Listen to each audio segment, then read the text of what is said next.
Chali abavuka bamulemba omutibinja kyancha bya misannyo ze James Ntambi njagala kujjukiza banafu aba Star Times bakugamba ligi ya Uganda yokuntiko ya Star Times Uganda Premier League yakutandika nga 15 mwezi guno gwa Oktoba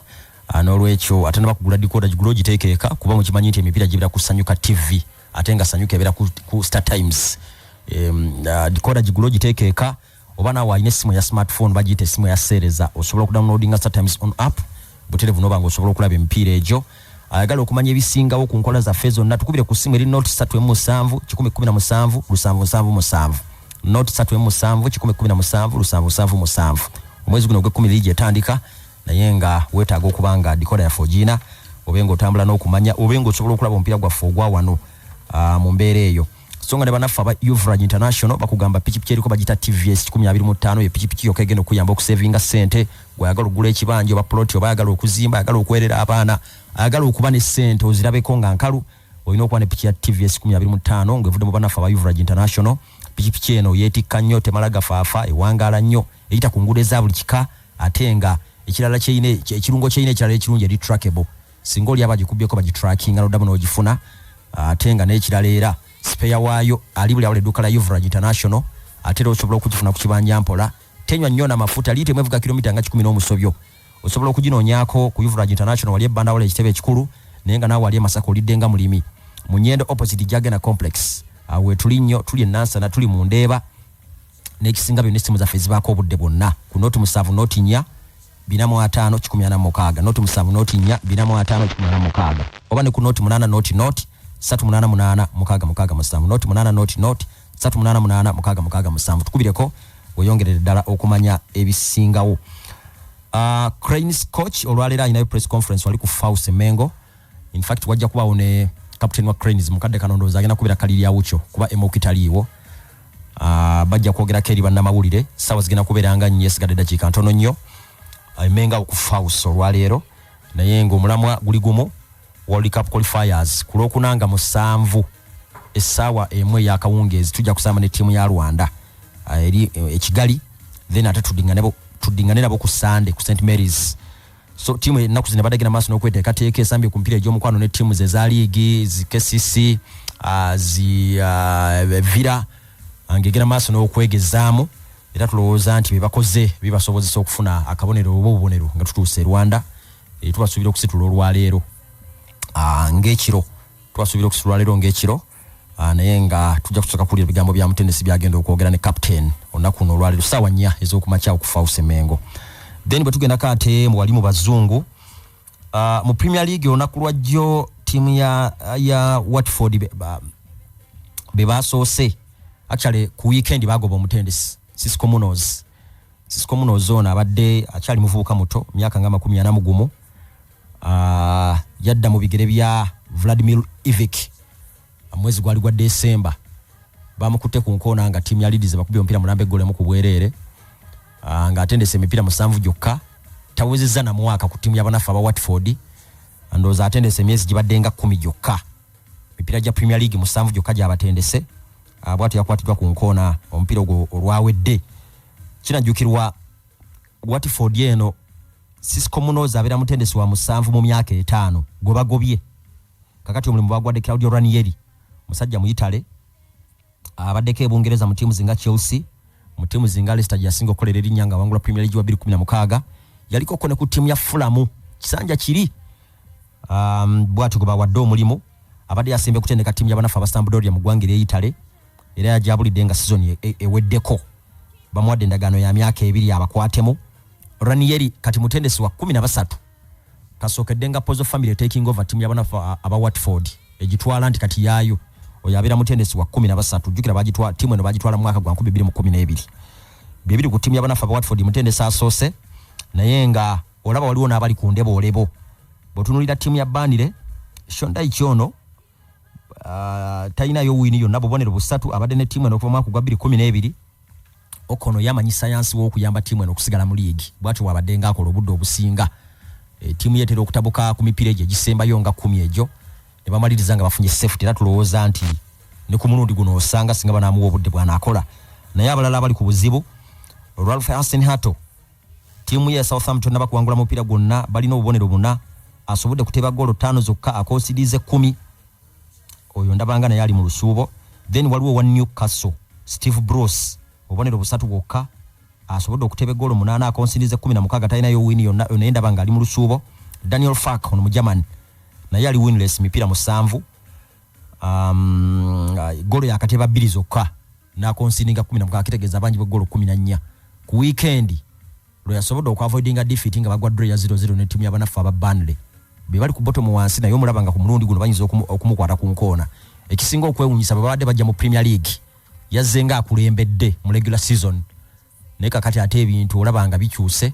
omulaba yali ku bottom wansi ba Newcastle be yazze nabo ba Brentford bali mu kuba abantu. In fact Brentford ate yo ekoze ebintu bingi nnyo etendeka mudeni bakabamita Thomas Frank ngovude ku kuba nti bakuba Arsenal bakubye ne West Ham ku weekend golo 2-1 nikibanga ye timu esoso kubanga yakasumusibwa ne yesanga nti mu mipira enegisoka mu Premier League Elian Bitten ejokwawe tubade twasema kulaba timu ya Hull City myaka eja 28 ne yagenda ke mipira enegisoka ejokwawe nga teruzinga mupira. So ne Brentford kyekola ne Watford nayo Yesu Mtenesi yamugobye naye at least si yesembi wangudere ku mupira nga tulaba yakwata Watford ne mubbe goals ali 3-1. So ebe biri mu Premier League. Mu bidala byenda byeko Barcelona bajibanje obukadde bw'ensimbi za pound 98 mu emitwalo 2 nga sente zino zivira ddala mwaka gwa 2018 nga ziva ku transfers bakola okuva 2018 nga sente teziggwayo nga basasulako bitundu sente nezitagwayo. Kinajjukirwa gye buvuddeko bakamala okulangirira loss ya bukadde 410 mu nsimbi za pound mwaka guno gwa 2020. Osobola okwogera ku basaminga Miralem Pjanic kubajja mu timu ya Juventus. Juve yasigale babanje obukadde 3 mu emitwalo 3 kyokka n'okusamba tasamba. Felipe Coutinho ono bamufuna mu January 2018 Liverpool kati babanje obukadde 10 bw'ensimbi za pound. Ajax abasambye kuli Sagino Destiny Frank de Jong. Ajax omugatte babanje obukadde 40 mu emitwalo 9 mu nsimbi za pound. Ku Frank de Jong babanje obukadde 27 mu emitwalo 3 ku Sagino Destiny babanje obukadde 13 mu emitwalo 6 balina ebizibu bingi eby'essente. In fact tekikwewunyisa kulabanga bakoze ekintu ekitali kya bulijjo. Musebasika wa 2 basayininga Emerson Royal nga bamujja mu timu ya Real Betis ku bukadde bw'ensimbi za euros 9 mu mwezi gw'omunana. Spurs bwe yalese sente ziri abonomo ne bamutunda obukadde 25 mu emitwalo 8 obonna bwavu batawanya ba timu ya Barcelona. Abagizi ba timu ya Barcelona n'okutuusa essaawa ya leero kikyaganya okuba bukala nti omusambi waabwe akyasinze mu byafa bya timu ya Barcelona yabaabulira Leo Messi n'agenda mu timu ya PSG. Era abajjukira omupiira gwa timu ya Barcelona ogwasooka mu sizoni eno awaka ku Camp Nou gwe baasamba ne timu ya Real Sociedad. Mujjukira nti La Liga yali ebakkiriza abawagizi emitwalo 3 awaka. Kigambibwa abawagizi abasobola okwapulayinga okulaba omupiira bali gumu kitundu actually bali omutwalo gumu 15 mu 82. Kyonna kyongera kulaga nti Messi yali asika tundu ly'abawagizi ddene. Mukadde kana waliwo okutya bagamba Barcelona ye timu ebadde esinga okuba ne ba season ticket holders abangi ngetera okubera n'emitwalo nga 8 mu 13,500 bayinza obutaddamu kuwera olw'omusambi oyo Messi okuba nti yabaabulira abasinga obungi bagulanga ticket ezo lwa Messi. So timu erina ebizibu bingi nnyo naye nga yeetaaga okusabira amabanja mangi. PSG Kylian Mbappe yakonfamize nti yasaba timu ya PSG ajaabulire. Jukira endagaano gyasigaza tekyaweza mwaka nabagamba mu January asobola okukola kye bayita pre-contract agreement nakkanya ne timu yonna ebeemwetaaze eyinza kubeera timu ya Real Madrid. Abadde nabo emyaka 4 n'abakubira goals 13 mipira 182. Si musambi omunene kana abasoose okugendera obwerere kubanga ekyo kibaddewo okuva le bakkiriza abasambi okutambulira ku Bosman deals ekyo kibaddewo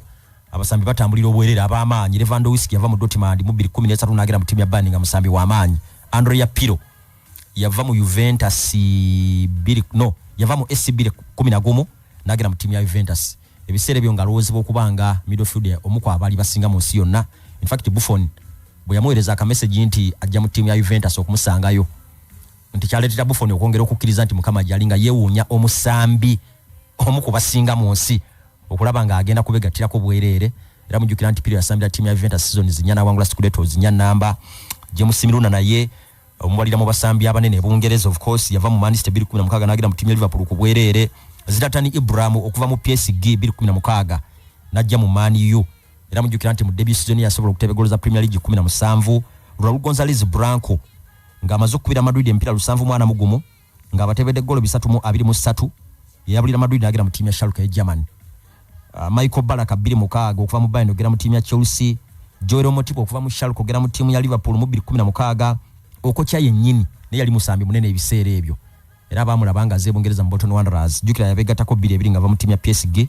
Akuweerere